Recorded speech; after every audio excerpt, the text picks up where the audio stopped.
Salamat sa bagong araw, Lord. Panginoon, maraming salamat sa bagong araw na ito. Maraming salamat sa masarap na tulog.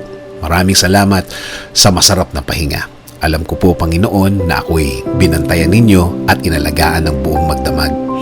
Haharapin ko po, Lord, ang araw na ito na puno ng pag-asa sa aking puso't isipan, sa aking buong pagkatao, sa aking buong araw ngayon. Alam ko po, Lord, na hindi mo ako iiwan ngayong araw na ito at patuloy niyo akong sasamahan at bibigyan ng guidance. Maraming salamat dahil ginising mo ako ngayong umagang ito at alam kong ang araw na ito ay magiging blessed dahil andyan ka, Lord.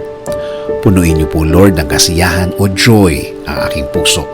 Ipaalala niyo po sa akin kung gaano ako ka-blessed sa araw na ito. Lagyan niyo lagi ng dahilan ang aking kasiyahan at mga dahilan kung bakit magiging thankful po ako.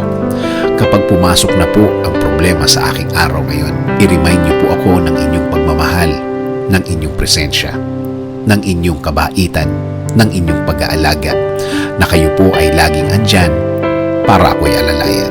Kapag ako ay nanghihina, ipaalala niyo po sa akin na lagi po kayong andyan para ako'y tulungan, para ako'y alalayan, para ako'y alisin sa isang problemadong sitwasyon.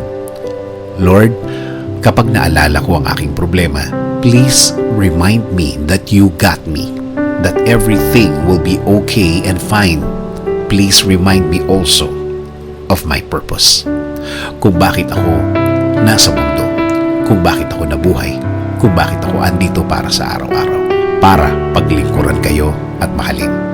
Kasama na ang mga nagmamahal sa akin at nagpapahalaga na kayo pa din ang dapat masunod sa aming buhay. Naniniwala kami sa inyong plano na lahat-lahat na gusto niyong gawin sa amin ay makakabuti sa amin, na ang lahat ng plano ninyo ay makakabuti sa aking kinabukasan at kinabukasan ng aking pamilya.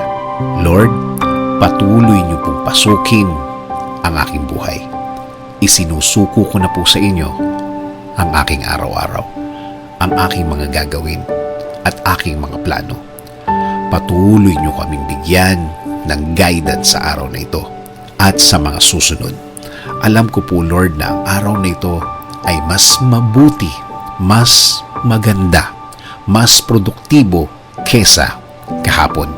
Dahil ang lahat ay magbabago kapag kasama ka namin, Lord. In Jesus' name we pray. Amen.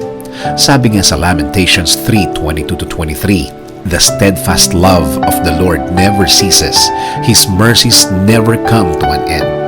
They are new every morning. Great is your faithfulness.